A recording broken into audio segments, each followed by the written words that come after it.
sou a Catarina e bem-vindos a mais um episódio do The Dark Tale Podcast.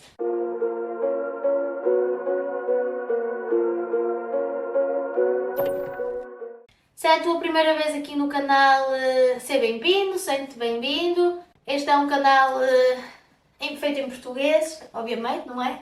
Eu falo sobre crimes reais. Não se esqueçam de subscrever, deixar um gosto, comentar, partilhar, porque isso ajuda-me muito.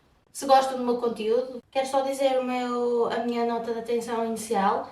Se tens menos de 14 anos, eu não sugiro que vejas este tipo de conteúdo. Violência não é e nunca pode ser normalizada. True crime não é e não pode ser interpretado como outros tipos de conteúdos. Devemos ser conscientes daquilo que consumimos. A leitura de notícias sobre crimes pode causar ansiedades exageradas sobre a possibilidade de se tornar uma vítima e, para as pessoas que sofrem de violência, a abundância de informação pode ser difícil de gerir. Quero também lembrar-vos que estamos a falar de pessoas reais, de crimes que realmente aconteceram, então vamos tentar sempre manter respeituosos nos comentários, ok? Este vídeo vai ser um pouco mais longo, então a introdução vai ser assim pequenina. Vamos passar logo para o nosso caso, ok? O caso 2 é sobre a Rebecca Watts. A Rebecca, mais conhecida como Becky para a família e para os amigos, era uma adolescente de 16 anos na altura deste caso e ela nasceu a 3 de junho de 1998 no sul da Inglaterra, em Bristol. A Becky vivia com o pai Darren e a madrasta Angie. A madrasta era companheira do pai desde que a Becky tinha 2 anos, então era praticamente como se fosse a mãe da Becky. A mãe biológica da Becky chamava-se Tanya e, devido a problemas financeiros, a Becky sempre viveu com o pai. A Becky também tinha um irmão mais velho, chamado Daniel Watts, e ele era 2 anos mais velho que a Becky. O Daniel viveu com a Becky e com o pai e com a Angie durante grande parte da vida dele, mas entretanto mais tarde a situação financeira da mãe biológica deles, da Tanya, melhorou, então o Daniel foi viver com ela. A Becky tinha também um meio-irmão, que era filho da Angie, de um relacionamento anterior. Ele chamava-se Nathan Matthews e ele era 10 anos mais velho que a Becky. Ou seja, ele tinha 12 anos quando eles se conheciam, ela tinha 2 e o irmão Daniel tinha 4. Para esclarecer, nesta casa vivia o pai Darren, a madrasta a Angie, a Becky. O Daniel viveu com eles durante muito tempo, mas na altura deste caso ele já estava a viver com a mãe biológica, a Tanya, e a Becky tinha ainda o Nathan, o irmão mais velho, 10 anos mais velho que ela, filho da Angie, de um relacionamento anterior. O Nathan não vivia com a Angie e com o Darren, ele viveu com a avó, também devido a problemas financeiros. Quando de novo a situação monetária ficou melhor, a Angie disse ao filho, ao Nathan, que ele podia vir para casa, mas ele não quis, porque ele gostava de viver com a avó, era lá que tinha a escola, os amigos, então ficou por lá mesmo e vinha apenas visitar a mãe, o padrasto e os meus irmãos ao fim de semana. A Becky adorava os irmãos mais velhos, ela é aquele tipo de irmã que os seguia, queria jogar jogos com eles, queria jogar videojogos com eles. De novo, tinha uma grande diferença de idade, especialmente do Nathan, por isso não é como se tivessem muito em comum, mas ela gostava muito deles, de qualquer das formas. Quando ela tinha 2 anos, a primeira palavra clara que ela disse foi Nathan. No entanto, o Nathan não retribuía este afeto, este carinho que a Becky sentia por ele. O Nathan tinha 12 anos quando a mãe casou-se com o Darren, então ele já era uma criança, não é? Já era crescidinho. Ele não gostou de ter que partilhar a mãe, entre aspas, não é? Com estes novos 2 irmãos, especialmente com a Becky. O Daniel já tinha 4 anos, então eles meio conseguiam brincar juntos, mas a Becky era demasiado nova, então o Nathan não gostava dela de todo. Achava meio irritante, então ele não gostava muito dela. Quando a Becky tinha 11 anos, ela começou a sofrer de bullying na escola.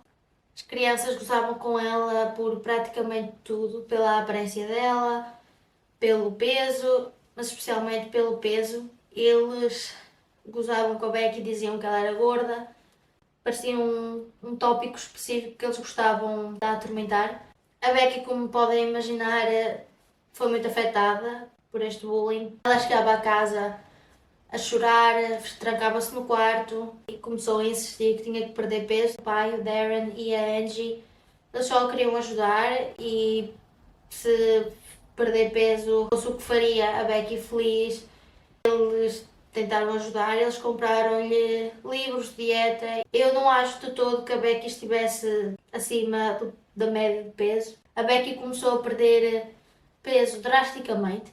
A Angie e o Darren repararam, obviamente, que a Becky estava a perder peso de noite para o dia, então decidiram levá-la a um médico e com apenas 12 anos a Becky foi diagnosticada com anorexia nervosa e quase internada. A really difficult period for us. She lost so much weight so fast. She was fainting. She had zero strength at all. Some nights she couldn't even get up over the stairs I carried her up. A Becky não sofria só de bullying na escola, a Becky sofria de bullying na própria casa. O Nathan, o irmão mais velho, que por esta altura tinha 22 anos, fazia bullying com a própria meia-irmã, uma criança, ou seja, um adulto crescido a fazer bullying com uma criança. E não só com qualquer criança, com a irmã mais nova, que ele conviveu e cresceu nos últimos 10 anos. Com 13 anos, a Becky estava a recuperar da sua anorexia, estava a recuperar lentamente, mas estava a fazer progressos. Porque a anorexia é uma doença psicológica, então isso ia demorar um pouco mais de tempo, mas fisicamente ela estava a ganhar peso, parecia mais saudável, parecia mais feliz, parecia que tudo estava a melhorar. Quando a Becky tinha 15 anos, a sua madrasta, a Angie, foi diagnosticada com MS. Eu não conhecia a doença antes de investigar este caso, mas pelo que eu percebi é uma doença que te destrói, entre aspas, aos poucos e poucos. A Angie estava de dia para dia a piorar. Como podem imaginar, foi difícil para a família toda, principalmente para a Becky, porque afinal a Angie tinha criado a Becky, era a sua figura maternal. Juntou-se com o pai da Becky quando ela tinha apenas 2 anos, então foi ela que cuidou dela estes anos todos, não é? A Becky também sofria de ansiedade e tinha episódios de depressão, muito provavelmente da sua anorexia e de todo o bullying que ela sofreu. Apesar de ter ali esta relação complicada com o Nathan, ela dava-se bem com o resto da família, ela adorava os pais, amava-os, gostava dos irmãos, até do Nathan, apesar de tudo. Às vezes a Becky e o pai discutiam, mas discussões normais entre pai e filha, como todas as temos. A Becky era uma pessoa envergonhada, retraída, tímida, principalmente por causa dos problemas que ela tinha, não é por causa da sua anorexia, por causa de distúrbios alimentares, mas o pai disse que ela sempre foi assim, desde pequena, que ela era assim, fazia parte da sua personalidade. Porque a Becky era assim, uma pessoa mais fechada, ela não tinha um grande grupo de amigos, ela tinha um grupo mais pequeno, de amigos com quem ela falava todos os dias e contava com eles, saía com eles. Estes poucos amigos que ela tinha, ela realmente sentia-se confortável. Eram pessoas que ela falava praticamente todos os dias. Ela também gostava muito de fazer sleepovers. Ela e os amigos iam para casa uns dos outros e passavam lá à noite. A 19 de fevereiro de 2015, a Becky simplesmente desapareceu das redes sociais. Era uma quinta-feira. Os amigos inicialmente acharam um pouco estranho porque a Becky publicava praticamente todos os dias. No entanto, pode haver 1001 motivos para uma pessoa se ausentar das redes sociais por 2 dias. Ela podia estar ocupada, podia ter ficado sem bateria. Os amigos não se preocuparam demasiado ao início. No entanto, desde terça-feira que ninguém a via. E eu vou explicar. Na quarta-feira, ela tinha combinado ir passar o dia com os amigos e à noite dormir em casa de uma amiga, e foi isso que ela fez. Falou com os pais, eles deram autorização. Ela na quarta-feira passou o dia todo com os amigos. À noite foi dormir à casa da amiga. Na quinta-feira era suposto ela voltar para casa, era esse o combinado. No entanto, ela não voltou. A Angie pensou que inicialmente ela estivesse a se divertir muito, quisesse ficar mais um dia, talvez se tenha distraído, talvez se tinha esquecido de avisar, mas não ficou demasiado preocupada. E eu acho que agora eu estou aqui a falar com vocês e sabemos que alguma coisa aconteceu, mas acho que em situações assim seria normal. O pensamento de que algo horrível aconteceu não nos vem inicialmente à cabeça, sabem? Acho que é normal arranjarmos pequenas desculpas porque estas coisas de facto acontecem. Becky fazia estes sleepovers com alguma frequência entre os amigos e não pensou demais no assunto. Ela ligou à Becky, no entanto, e a Becky não a atendeu, mandou-lhe mensagens, a Becky não estava a responder. No final ela achava que a Becky estava com uma amiga, que se estava a divertir, que estava bem. Como ela não estava a publicar nas redes sociais, os amigos ficaram cada vez mais preocupados, então decidiram ir até à casa da Becky perguntar se estaria tudo bem. Bateram à porta da casa, a Angie abriu a porta e eles perguntaram se a Becky estava bem, onde é que ela estava. A Angie ficou muito confusa porque este tempo todo ela pensava que a Becky estava com eles e eles pensavam que a Becky estava em casa, então onde estava a Becky? Como eu disse, a Becky também falava todos os dias por mensagens com os amigos e ela não estava a responder. Já há 2 dias que não estava a responder, desde quarta-feira, o que também os preocupou. Além disso, os amigos eram os únicos que se aperceberam que ela não estava a postar nas redes sociais, porque a família não saberia. A Angie entrou em pânico. Ela ligou de imediato para o Darren, que estava no trabalho, e explicou que algo de errado se passava. Isto não era comum de todo da Becky. A Becky, como eu disse, era uma pessoa tímida, envergonhada, ela não gostava de andar sozinha, ela gostava de sair acompanhada por família ou por amigos próximos. Então seria muito estranho se ela simplesmente se lembrasse e desaparecesse. E isto porque a Becky tinha 16 anos, afinal de contas, e não é assim tão incomum adolescentes fugirem de casa. Por isso, talvez essa seria uma das hipóteses, talvez a Becky voluntariamente tivesse fugido. Mas, de novo, essa não era de todo o caráter da Becky, ela não faria uma coisa dessas. O Darren mandou os amigos da Becky irem até ao quarto para ver se havia alguma coisa estranha. Os amigos foram até ao quarto e inicialmente parecia tudo bem, mas eles repararam que faltava o telemóvel, o tablet e o computador da Becky, o que talvez sugerisse que sim, que ela tivesse ido embora, mas de resto tudo estava no quarto, a maquilhagem estava lá e a Becky usava maquilhagem todos os dias, a roupa estava lá, dinheiro. A família decidiu reportar o desaparecimento da Becky à polícia, então eles ligaram a 20 de fevereiro. Era uma sexta-feira. Ninguém sabia da Becky nem a tinha visto por mais de 48 horas. É importante referir que, nos casos de crianças desaparecidas, as primeiras 6 horas são as mais importantes e quando passam essas 6 horas, as probabilidades de encontrar a criança viva diminuem para metade. Depois, quando passam 12 horas, as probabilidades diminuem outra vez para metade. E nesta altura, a Becky não era vista por ninguém por 48 horas, então as probabilidades de encontrarem, infelizmente, eram muito reduzidas. É uma pena a falta de comunicação deste caso, porque a família achava que a Becky estava com os amigos achavam que a Becky tinha regressado a casa, que já estava em casa, então ninguém se apercebeu da ausência dela no início. E infelizmente o início é crucial. A Becky foi oficialmente reportada como desaparecida às 4 da tarde de sexta-feira e a polícia, eu diria inacreditavelmente, mas acho que não é assim tão incomum, infelizmente, mas a polícia demorou 2 horas e meia a chegar à casa da Becky. O que obviamente é grave por si só, mas estamos a falar de uma menor que está desaparecida e está desaparecida há mais de 2 dias e a polícia já sabia disso. E mesmo assim eles demoraram 2 horas e meia a aparecer. A família ligou para a polícia às 4 e a polícia apareceu em casa por volta das 6h30 da tarde. A polícia chega e a família e os amigos começam a contar-lhes tudo que eles sabiam até àquela hora. E foi aí que alguém que eles não esperavam disse que tinham visto a Becky em casa na quarta-feira e isto foi a Shona, a namorada do irmão mais velho da Becky, o Nathan. A Shona disse à polícia que acreditava que a Becky tinha estado em casa na quarta-feira de manhã. Ela disse que ouviu pessoas a subir e a descer as escadas, a porta a bater.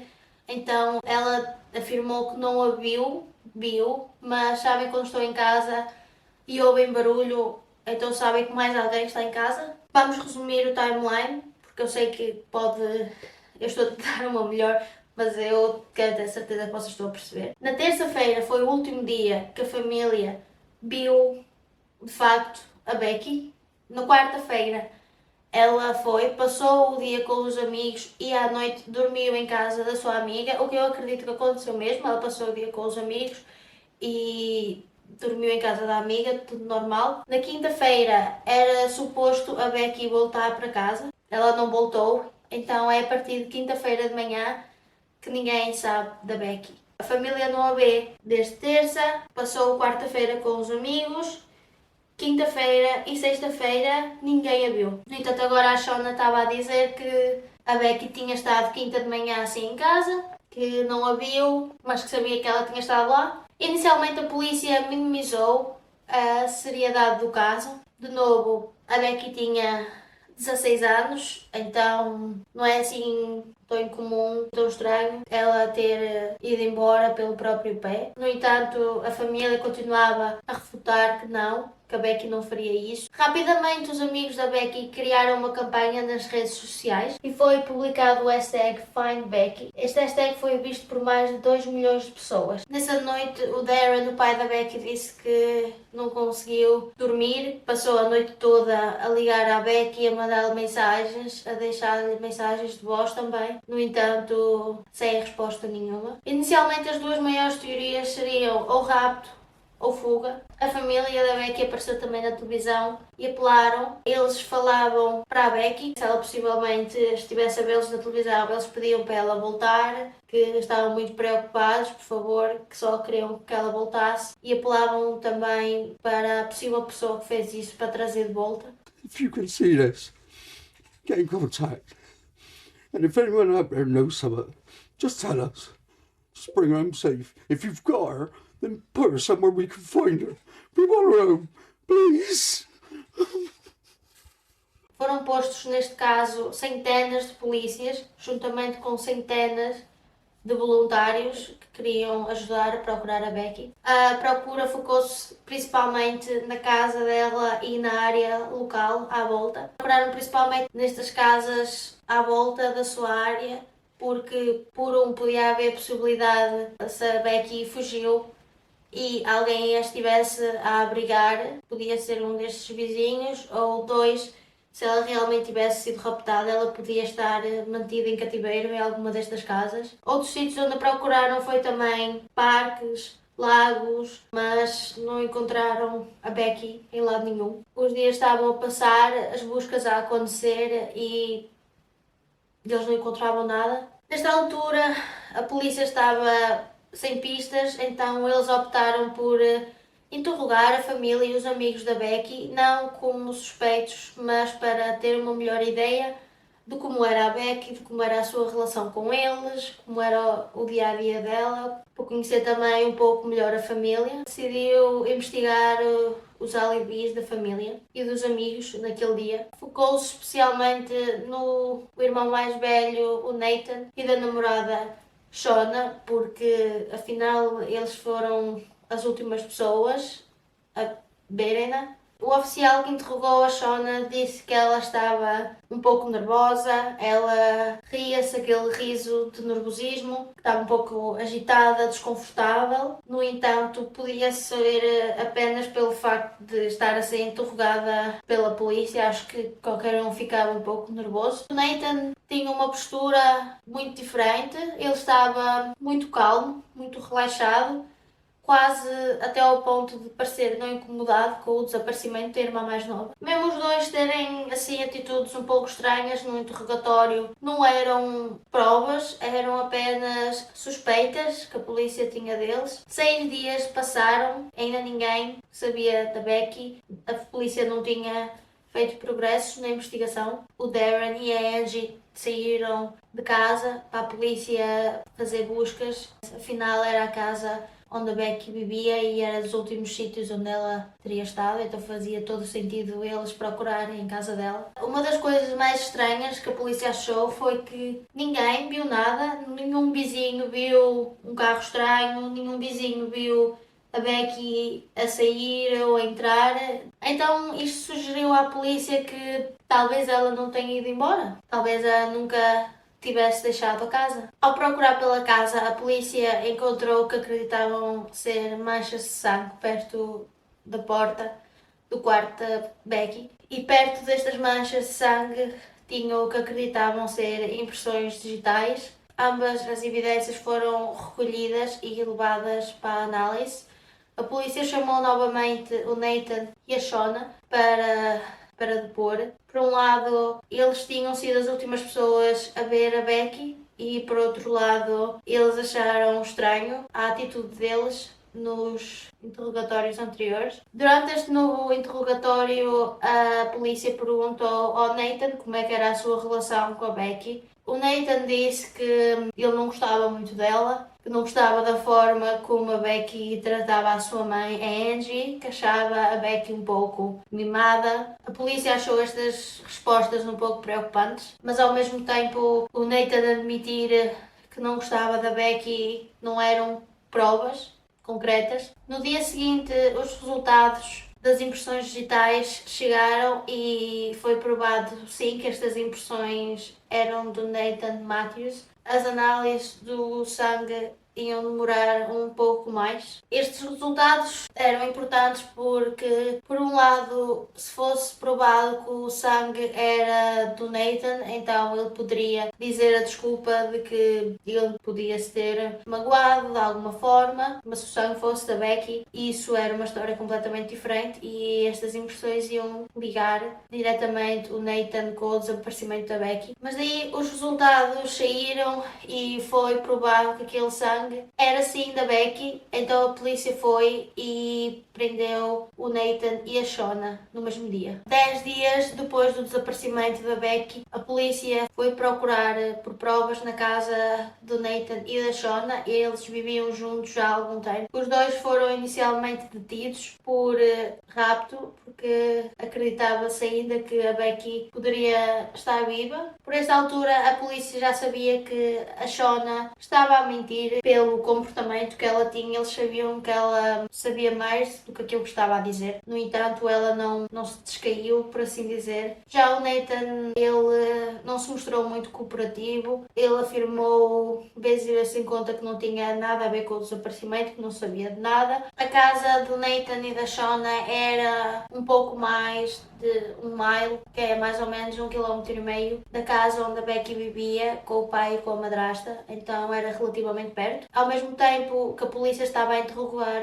o Nathan e a Shona, outros oficiais estavam a vasculhar a casa deles. A casa deles estava completamente apinhada de entulho, uma desorganização total. No entanto, parecia que era só a maneira que eles viviam. It's the Coffin Hallway. Room to the left, which is a living area. Each room is jam-packed with material, particularly the lounge, particularly the kitchen. Mas foi aí que a polícia foi até ao andar de cima. Para ter a noção, a casa estava tão desarrumada e tinha tantas coisas que a polícia mal viu a casa de banho, mas encontraram-na. Quando encontraram a casa de banho, eles repararam que, diferente do resto da casa, a banheira estava completamente limpa, imaculada, praticamente a brilhar, o que saltou à vista da polícia, porque era a única parte da casa que não tinha entulho, que não tinha porcarias por cima, e mais do que isso, parecia que tinha sido limpa recentemente. Right into the bathroom, then there's a cooker, there's a microwave, you can barely see the sink. The bath on the right-hand side is extremely clean, to the point where it is very, very shiny. Nesta busca, a polícia também encontrou recibos na casa deles e estes recibos eram de uma loja local, uma loja de conveniência. Estes recibos mostram que o Nathan comprou óculos, uma serra circular, luvas e máscaras A polícia imediatamente pensou o pior dos cenários, que compraram todo este equipamento para desmembrar um corpo. As câmaras de segurança desta loja foram verificadas e viram o Nathan ir à loja e comprar os itens. A polícia começou então a tratar este caso como sendo um homicídio, porque até agora eles pensavam que poderia ser apenas um rapto. O Nathan e a Shona, eles sabiam, ou pelo menos suspeitavam, que a polícia eventualmente iria à casa deles, mas não estavam à espera que fossem naquele preciso momento.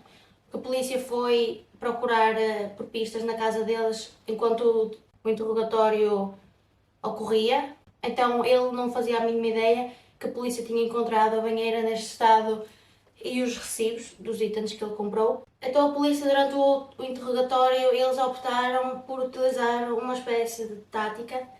Eles começaram a dizer ao Nathan pequenas informações daquilo que estavam a encontrar, daquilo que já encontraram na casa, para ver se ele eventualmente confessava, começava a falar, e foi exatamente isso que aconteceu. O Nathan reuniu-se com o seu advogado, esteve numa sala com ele durante algumas horas e quando saiu, ele trazia consigo a sua confissão escrita de que era responsável pelo homicídio da Becky. Ele também confessou verbalmente. E a confissão escrita dizia algo do género: eu, Nathan Charles Matthews, aceito ser responsável pela morte da Rebecca Watts. No dia 19 de fevereiro de 2015, eu fui ao 18 Crownville com a minha namorada, Shona. É onde a minha mãe vive com o Darren. A Rebecca Watts também vivia aqui. Eu tinha desenvolvido uma ideia para assustar a Rebecca raptando-a. Queria raptá-la para lhe dar uma lição. Penso que ela era egoísta e que o seu comportamento para com a minha mãe era um risco para a sua saúde. Ao entrar na propriedade, fomos todos para a sala da frente. Poucos minutos depois de chegar, a Shona disse que queria um cigarro e foi para o jardim. Durante uma pequena luta, a minha máscara escorregou e a Rebecca conseguiu ver a minha cara. Isto fez-me entrar em pânico e estrangulei-a quando ela estava parcialmente dentro do saco. Recolhi os objetos que tinha usado, coloquei-os com a Rebecca dentro de um saco e fechei-o. Também levei o telemóvel, o tablet e o computador portátil dela, juntamente com sapatos, algumas roupas e uma capa de hidradão do quarto de hóspedes num saco separado. O Nathan confessou verbalmente que desmembrou o corpo da Becky na banheira com a serra que comprou. Ele então meteu as partes do corpo em diferentes malas de viagem, sacos e caixas e mete-os num barracão de arrumação. 12 dias depois da Becky Watts ter desaparecido, as partes do corpo foram encontradas. O corpo dela foi levado para a morgue, onde poderia ser oficialmente identificado pela família. A causa oficial da morte da Becky foi estrangulamento. The body parts, putting them in boxes and bags and hiding them in a shed just a few hundred meters from his home. The nature of the find is horrific and shocking. I've never dealt with anything like this. And it'll stay with me throughout my service. It'll stay with me probably throughout my life. A Becky deu luta durante este ataque. Isso é provado pelas marcas de defesa que ela tinha no corpo. Ela estava cheia de arranhões, nódoas negras, cortes pelo corpo todo, mas especialmente na cabeça e nos braços. A autópsia também mostrou, e o Nathan não mencionou essa parte, mas depois da Becky estar morta, o Nathan esfaqueou-a 14 vezes. O que vai muito contra a história que ele tinha afirmado de que foi um acidente. Sim, porque até agora o Nathan confessou que sim, que matou a Becky, mas que tinha sido um acidente, que o objetivo dele era assustá-la, para ensiná-la uma lição, raptando-a, mas ia devolvê-la, não tencionava fazer-lhe nenhum mal, entre aspas, não é? Porque, caramba.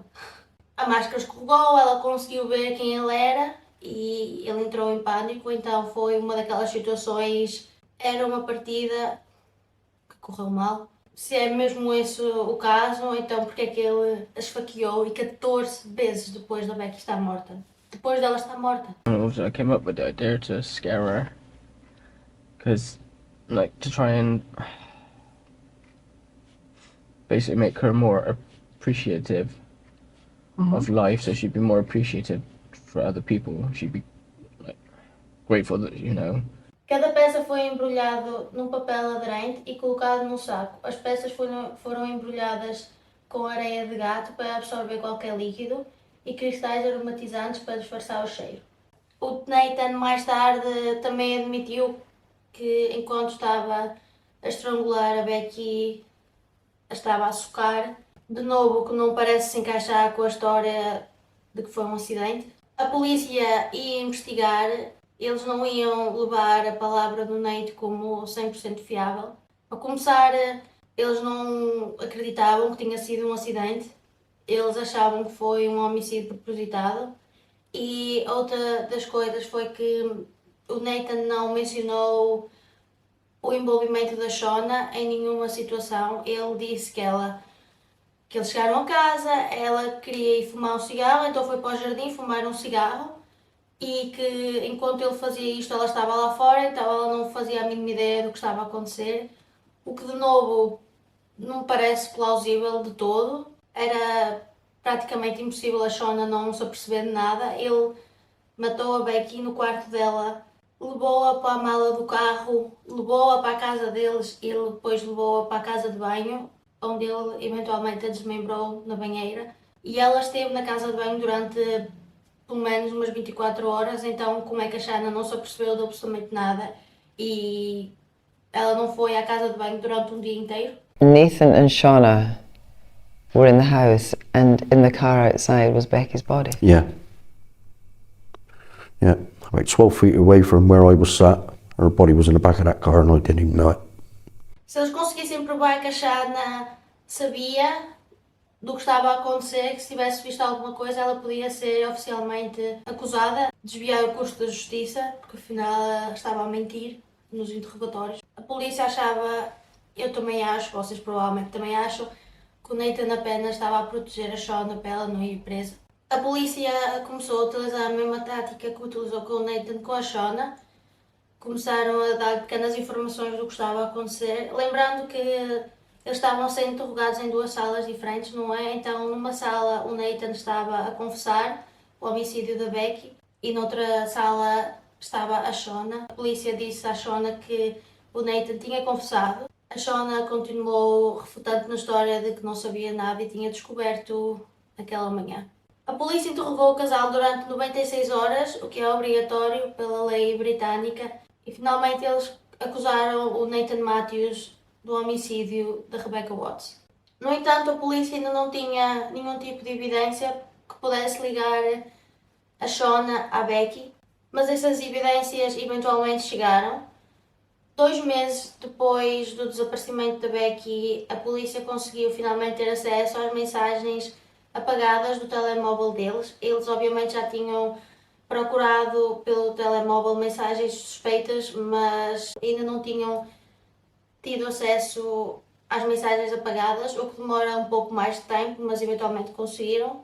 E estas mensagens mostraram o possível verdadeiro motivo deste crime e o envolvimento da Shona. As mensagens apagadas encontradas no telemóvel deles mostravam alguma pornografia infantil com jovens de por volta da mesma idade da Becky, lembrando que ela tinha 16 anos, e também mostravam conversas sobre raptar adolescentes e levá-las para casa para as utilizar como escravas sexuais, e isto era um tópico recorrente que eles conversavam. Uma das mensagens que o Nathan enviou para a Shona diz algo do género: traz-me 2 meninas da escola.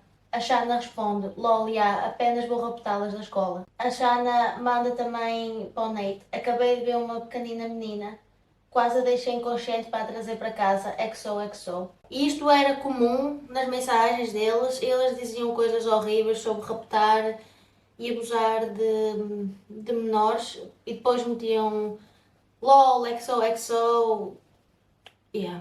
O Nathan responde à sua mensagem: não brinques comigo, agora faz-lo. A maior parte abordada todo o assunto de raptar uma menina nova, pequenina, para fazer de escrava sexual. Outras conversas que encontravam envolviam algumas adolescentes específicas que o Nathan tinha encontrado no Facebook. Houve uma situação que ele estava a trabalhar, acho que ele trabalhava numa espécie de takeaway, num restaurante takeaway, e entrou uma adolescente de 16 anos que ele já tinha encontrado no Facebook Ele manda mensagem à Shanna a dizer que estava muito triste porque não conseguiu conversar com ela. Lembrando que este adolescente tinha 16 anos e o Nathan tinha 27. Obviamente que as mensagens contradiziam a história de que a Shanna não sabia de nada. Estas conversas mostram que ela estava, ou pelo menos que ela tinha o mesmo mindset do Nathan, ou que pelo menos ela sabia este fetiche que ele tinha. Além destas mensagens,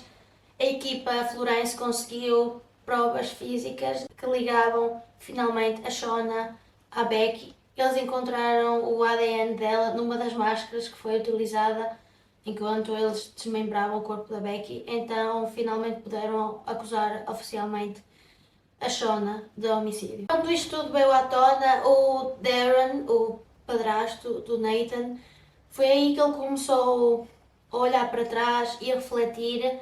Ele começou a perceber que já tinha visto muitos sinais de que o Nathan tinha este estranho fetiche. Para começar, sim, o Nathan nunca gostou da Becky. Dizia que não gostava dela principalmente por causa da maneira que ela falava com a Angie, a sua mãe. No entanto, as pessoas envolvidas dizem que ele falava praticamente da mesma maneira.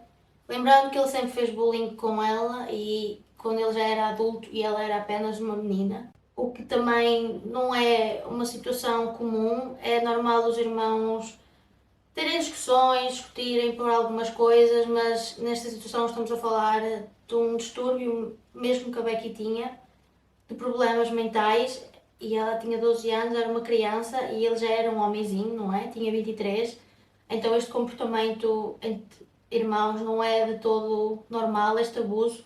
O Nathan também fazia algumas piadas físicas com a Becky. Ele saltava, por exemplo, para assustar e era algo recorrente. A Becky não gostava nada, ela ficava genuinamente assustada, mas o Nathan, agora olhando para trás, percebia-se que ele gostava disso, ele gostava de assustar a Becky. Existia principalmente duas teorias sobre o porquê dele fazer este bullying constante com a Becky, sua irmã mais nova.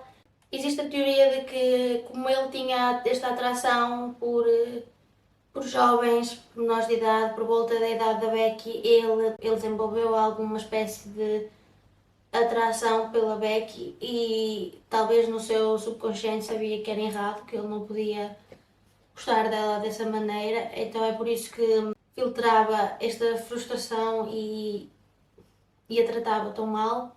Também existe a teoria de que ele não gostava da Becky em específico, mas ela representava este lado dele que ele não deveria ter. Talvez ele no subconsciente soubesse que era errado ele gostar de menores de idade, e a Becky representava essa fracção e de novo é por isso que ele filtrava a sua agressividade para ela. Houve também uma situação que, devido à Becky, como eu vos contei, ela sofria de ansiedade, de depressão, de anorexia, então ela era acompanhada pelo psicólogo da escola e houve, numa destas sessões, ela disse ao psicólogo que tinha medo do seu irmão mais velho, o Nathan. Ela disse que quando a família estava toda em casa que se sentia bem, que estava tranquila, mas quando era só ela e ele que ele a assustava, que ela tinha medo dele. O psicólogo achou importante falar com o pai sobre isto. O pai da Becky, o Darren, senta e disse: não há razões para teres medo, ele não te vai magoar. O que é muito triste agora que olhamos para trás e vimos tudo o que aconteceu. You and Angie are parents to both the murdered and the murderer. Yeah. And do you think ever of Nathan now as your son? No. No, I can't. A família já sabia que o Nathan tinha este problema, por assim dizer, com menores. Os primeiros incidentes foi quando ele tinha 19 anos. Ele chega à casa e no carro tinha 4 meninas de 12 anos.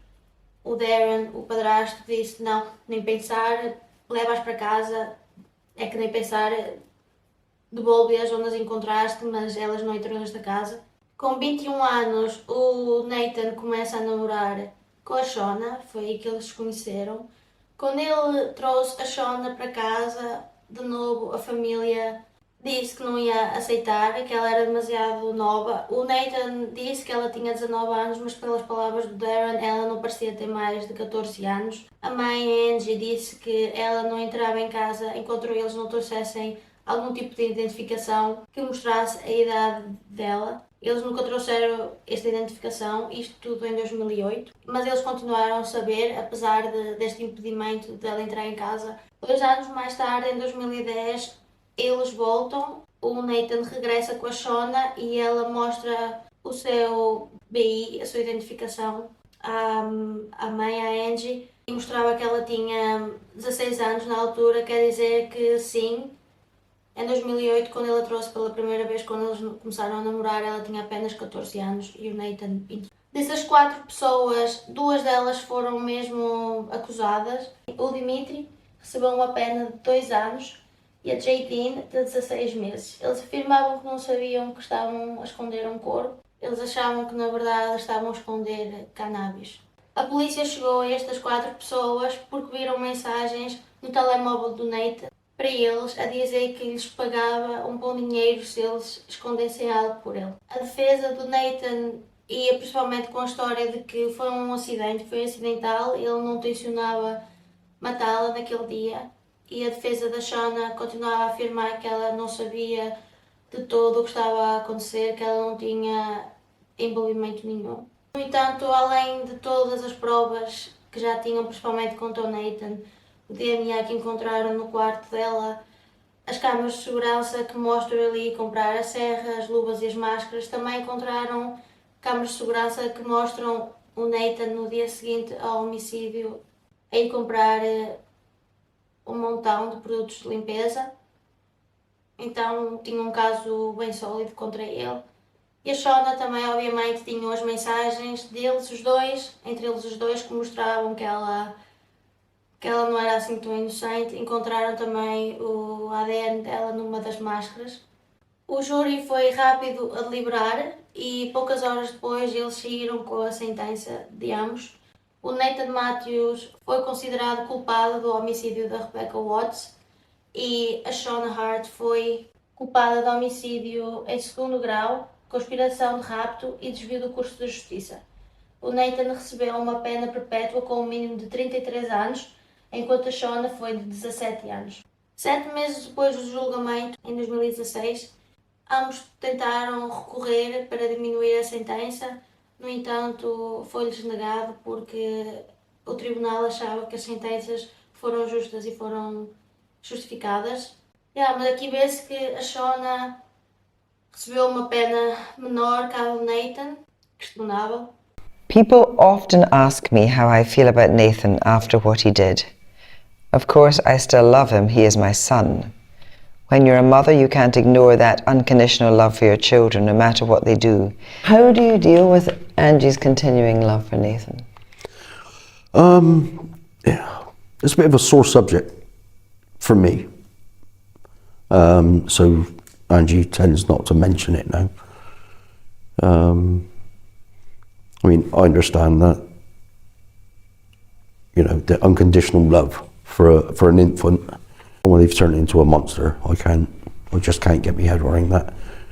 If it was on the other foot and it was Danny who was the monster, I'd have real problems showing him any love or affection. Your own son? My own biological son, yeah. E é isso, pessoal. Este foi o caso de hoje. Obrigada se ficaram até ao fim. Comentem o que é que acharam deste caso, digam as vossas opiniões, de novo sempre com consciência daquilo que estamos a falar, ok? Partilhem este vídeo, deem um gosto, subscrevam o meu canal, se gostam do meu conteúdo e se querem que eu continue a criar. E é isso, fiquem bem.